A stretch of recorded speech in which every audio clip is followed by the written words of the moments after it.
नमस्कार साथियों, इस वीडियो में चर्चा करेंगे मई महीने के तीसरे सप्ताह यानी कि 15 से लगाए 21 मई तक के मोस्ट इंपॉर्टेंट करंट अफेयर पे। देखिए, जो आपका ये साप्ताहिक करंट अफेयर यानी कि वीकली करंट अफेयर का वीडियो होता है, ये बहुत ही खास होता है क्योंकि इसमें हम पूरे सप्ताह के जो चुनिंदा प्रश्न होते हैं उन पर चर्चा करते हैं। और एक खास बात होती है, ये सभी प्रश्न जो है वन लाइनर होते हैं और सभी आगामी परीक्षाओं की जैसे कि एसएससी, बैंक, रेलवे, पुलिस सबके लिए मोस्ट इंपॉर्टेंट होते हैं। तो शुरू से लास्ट तक वीडियो बने रहिए और देखिए, इस वीडियो को पूरा देखने के बाद जो है आप इसकी पीडीएफ फाइल जो है वो भी डाउनलोड कर सकते हैं। नीचे डिस्क्रिप्शन बॉक्स में आपको इस वीडियो के पीडीएफ लिंक मिल जाएगी और जो हमारा टेलीग्राम चैनल है वहाँ पे भी आपको इस वीडियो के पीडीएफ के लिंक मिल जाएगी। तो पहले पूरा वीडियो देख लीजिए और उसके बाद फिर पीडीएफ को डाउनलोड कर लीजिएगा। और देखिए, जो लोग नए हैं वो चैनल को भी तुरंत सब्सक्राइब भी कर लेंगे, साथ में बेल आइकॉन पर प्रेस कर दीजिएगा और वीडियो को लाइक करके इसको शेयर भी कर दीजिएगा। तो चलिए शुरू करते हैं इस वीडियो को। देखिए, पहला प्रश्न है कि किस राज्य ने बेरोजगार युवाओं की सहायता के लिए होप नामक एक पोर्टल लॉन्च किया है। तो देखिए, इस होप पोर्टल को लॉन्च किया है उत्तराखंड की सरकार ने और उत्तराखंड के मुख्यमंत्री कौन है? त्रिवेंद्र सिंह रावत हैं। अब हाल ही में इन्होंने ही जो है इस होप पोर्टल को लॉन्च किया है। और ये होप का फुल फॉर्म क्या है, एग्जाम में पूछा सकता है। तो देखिए, होप का पूरा नाम है हेल्पिंग आउट पीपुल एवरीवेयर। तो याद रखना है कि उत्तराखंड की सरकार ने बेरोजगार युवाओं की सहायता के लिए अभी हाल ही में होप पोर्टल को लॉन्च किया है। देखिए, आपको जिस प्रश्न का उत्तर पता है कमेंट बॉक्स में बताते चलिए, साथ में अपना स्कोर बता दीजिए कि आपने टोटल प्रश्नों में से कितने प्रश्न सही किए हैं। ठीक है, इससे आपका रिवीजन होते चलेगा। और ये दूसरा प्रश्न है कि हाल ही में किस संस्था ने कोविड-19 से लड़ने के लिए united we fight song launch किया है। तो देखिए, ये संस्था आपकी है आईसीसीआर यानी कि Indian council for cultural relations. और देखिए, आईसीसीआर को हम हिंदी में कहते हैं भारतीय सांस्कृतिक संबंध परिषद। ठीक है, तो इसी के द्वारा अभी हाल ही में ये यूनाइटेड वी फाइट नामक एक नया गाना यानी कि सॉन्ग जो है इसका अनावरण किया गया है। किस लिए? कोविड-19 यानी कि कोरोना वायरस से लड़ने के लिए लोगों को जो है थोड़ा सा मोटिवेट करने के लिए। ठीक है। और तीसरा प्रश्न है कि ग्लोबल एनर्जी ट्रांजिशन इंडेक्स 2020 में भारत को किस स्थान पर रखा गया है, इसका आंसर बताइए। देखिए, जो आपका ग्लोबल एनर्जी ट्रांजिशन इंडेक्स है तो इसमें भारत को इस साल रखा गया है 74वें स्थान पर। और जो आपका ये ग्लोबल एनर्जी ट्रांजिशन इंडेक्स है तो देखिए, इसमें स्वीडन टॉप पे है और जो आपका स्विट्जरलैंड है और फिनलैंड है ये क्रमशः दूसरे और तीसरे स्थान पर है। और सबसे खास बात, जो आपका ये ग्लोबल एनर्जी ट्रांजिशन इंडेक्स है तो देखिए, इसको जारी कौन करता है? इसको जारी करता है वर्ल्ड इकोनॉमिक फोरम यानी कि विश्व आर्थिक मंच। और देखिए, आपका वर्ल्ड इकोनॉमिक फोरम है, इसका हेडक्वार्टर कहाँ पे स्थित है? स्विट्जरलैंड के कोलोगनी में। ये प्रश्न एग्जाम में बहुत बार पूछा जा चुका है। और जो आपका वर्ल्ड इकोनॉमिक फोरम, इसके फाउंडर हैं क्लास श्वाब। इन्होंने इसकी स्थापना कब की थी? जनवरी 1971 में। ठीक है। और चौथा प्रश्न है कि हाल ही में न्यू डेवलपमेंट बैंक ने भारत को आपातकालीन सहायता कार्यक्रम के लिए कितने बिलियन अमेरिकी डॉलर का ऋण मंजूर किया। तो देखिए, ये अमाउंट आपका है 1 बिलियन अमेरिकी डॉलर। याद रखिएगा कि न्यू डेवलपमेंट बैंक ने भारत को आपातकालीन सहायता कार्यक्रम के लिए कुल 1 बिलियन अमेरिकी डॉलर का जो है ऋण मंजूर किया है अभी हाल ही में। और देखिए, जो आपका न्यू डेवलपमेंट बैंक है इसका मुख्यालय कहाँ पर स्थित है? इसका मुख्यालय है चीन के शंघाई में और इसकी स्थापना 15 जुलाई 2014 को हुई थी। ये दोनों चीज नोट कर लीजिएगा, एग्जाम में पूछी गई है। पांचवा प्रश्न है कि किस देश ने सोशल डिस्टेंसिंग सुनिश्चित करने के लिए आई फील यू नामक एक ब्रेसलेट विकसित किया है।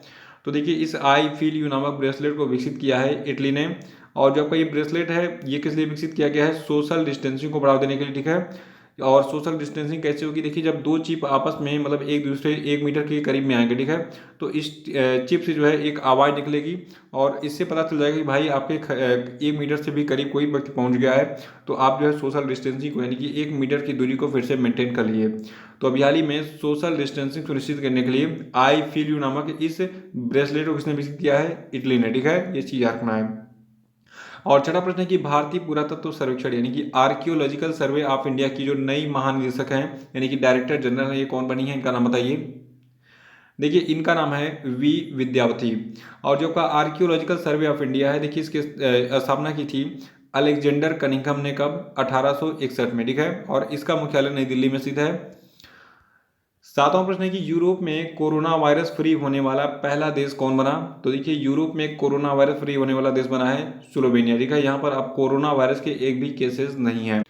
और आठवां प्रश्न है कि अंतर्राष्ट्रीय परिवार दिवस किस दिन मनाया जाता है। तो देखिए, जो आपका अंतर्राष्ट्रीय परिवार दिवस है ये 15 मई को हर साल मनाया जाता है।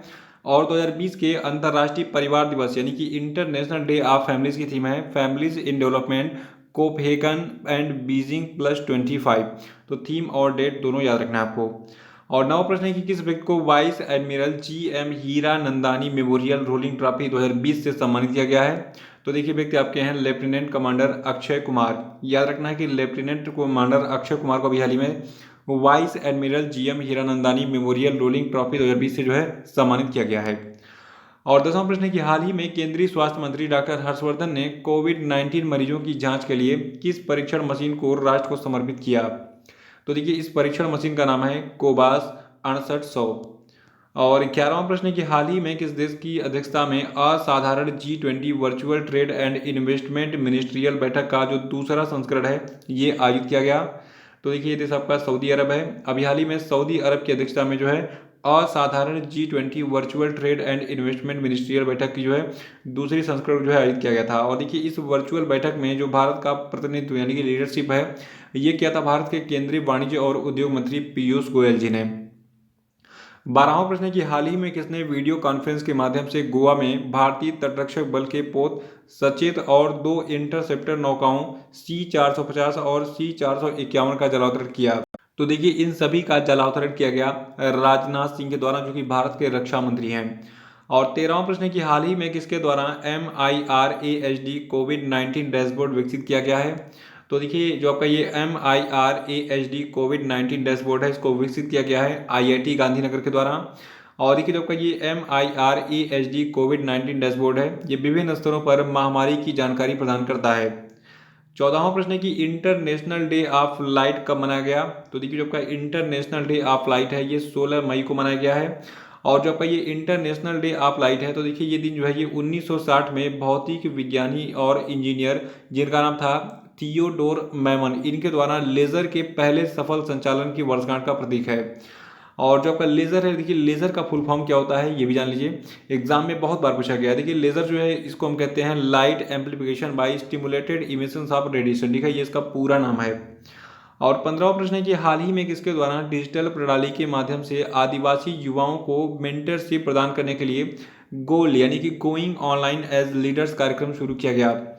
तो देखिए इस कार्यक्रम को शुरू किया है अर्जुन मुंडा ने। और अर्जुन मुंडा कौन है? देखिए ये भारत के केंद्रीय जनजातीय कार्य मंत्री हैं। और जो आपका ये गोल यानी कि गोइंग ऑनलाइन एज लीडर्स कार्यक्रम है तो ये देखिए ये कार्यक्रम जो है ये जनजातीय कार्य मंत्रालय के साथ शुरू की गई फेसबुक इंडिया की एक संयुक्त पहल है। और इससे आदिवासी युवाओं का व्यक्तिगत विकास होगा और जो आपका आदिवासी समाज है ठीक है तो उनसे उनके समाज के विकास में भी जो है ये जो आपका गोल यानी कि गोइंग ऑनलाइन एज लीडर्स कार्यक्रम है ये जो है योगदान देगा। और 16वां प्रश्न है कि अंतर्राष्ट्रीय संग्रहालय दिवस यानी कि इंटरनेशनल म्यूजियम डे जो है ये किस तिथि को मनाया जाता है? आंसर बताइए। देखिए जो आपका इंटरनेशनल म्यूजियम डे है ये 18 मई को हम हर साल मनाते हैं। और 2020 के इंटरनेशनल म्यूजियम डे की थीम है museum for equality diversity and inclusion. 17वां प्रश्न है कि संघ लोक सेवा आयोग की नई सचिव कौन बनी? देखिए जो लोग यूपीएससी की तैयारी कर रहे हैं IAS बनने के लिए ठीक है उनको ये प्रश्न याद रहना चाहिए कि अभी हाल ही में संघ लोक सेवा आयोग की जो नई सचिव बनी है इनका क्या नाम है? वसुधा मिश्रा। और 18वां प्रश्न है कि हाल ही में किस राज्य ने 16 मई 2020 को अपना 45वां राज्य दिवस मनाया? तो देखिए 16 मई 2020 को अपना 45वां राज्य दिवस सिक्किम ने मनाया। और 1975 में जो है इसी दिन यानी कि 16 मई को ही जो है जो आपका सिक्किम राज्य ये अस्तित्व में आया था। 19वां प्रश्न है कि किस योजना को मई 2016 में शुरू किया गया था? तो देखिए इस योजना का नाम है प्रधानमंत्री उज्ज्वला योजना। याद रखिएगा कि प्रधानमंत्री उज्ज्वला योजना को मई 2016 में शुरू किया गया था। और देखिए 1 मई 2016 को उत्तर प्रदेश के बलिया में प्रधानमंत्री नरेंद्र मोदी ने इस प्रधानमंत्री उज्ज्वला योजना को जो है शुरू किया था ठीक है। और 20वां प्रश्न की निम्न में से कौन 5वीं बार इजराइल के प्रधानमंत्री बने? तो देखिए 5वीं बार अभी हाल ही में इजराइल के प्रधानमंत्री बने हैं बेंजामिन नेतान्याहू।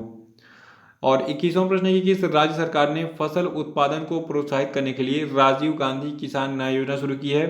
तो देखिए इस राजीव गांधी किसान न्याय योजना को शुरू किया है छत्तीसगढ़ की सरकार ने। और देखिए इस योजना के अंतर्गत जो आपके छत्तीसगढ़ के किसान होंगे ठीक है उनको जो है उनकी धान की फसल पर लाभ पहुंचाया जाएगा ठीक है। और 22वां प्रश्न है कि भारतीय सेना के द्वारा सामान्य नागरिकों को कितने साल के लिए सेना में शामिल करने के संबंधित जो है एक प्रस्ताव पर विचार किया जा रहा है? तो देखिए ये ड्यूरेशन आपका 3 साल है। भारतीय सेना के द्वारा अभी हाल ही में जो भारत के जो सामान्य नागरिक हैं ठीक है तो उनको जो है सेना में अगर वो काम करने के इच्छुक होंगे ठीक है अपनी इच्छा के अनुसार वो जो है 3 साल के लिए इंडियन आर्मी जो है ज्वाइन कर सकेंगे अब। और 23वां प्रश्न है कि जम्मू एंड कश्मीर बैंक के नए मैनेजिंग डायरेक्टर कौन बने? तो देखिए अभी हाल ही में जो आपके जुबैर इकबाल हैं ये जो है जम्मू एंड कश्मीर बैंक के नए मैनेजिंग डायरेक्टर बने हैं। और 24वां प्रश्न है कि विश्व दूरसंचार एवं सामाजिक सूचना दिवस कब मनाया जाता है? तो देखिए जो आपका विश्व दूरसंचार एवं सामाजिक सूचना दिवस है ये 17 मई को हर साल मनाया जाता है। और 2020 के विश्व दूरसंचार एवं सामाजिक सूचना दिवस की थीम है connect 2030 ICTS for the sustainable development goals. 25वां प्रश्न की Wuhan diary dispatches from a quarantined city किसने लिखा है? तो देखिए Wuhan diary dispatches from a quarantined city को लिखा है फांग फांग ने। और जो आपके फांग फांग है ये जो है एक चीनी साहित्यकार है, ठीक है। और 26वां प्रश्न की हाल ही में बंगाल की खाड़ी में कौन सा चक्रवाती तूफान है, इसका नाम बताइए। देखिए बंगाल की खाड़ी में अभी हाल ही में अम्फान नाम का जो है एक चक्रवाती तूफान आया था।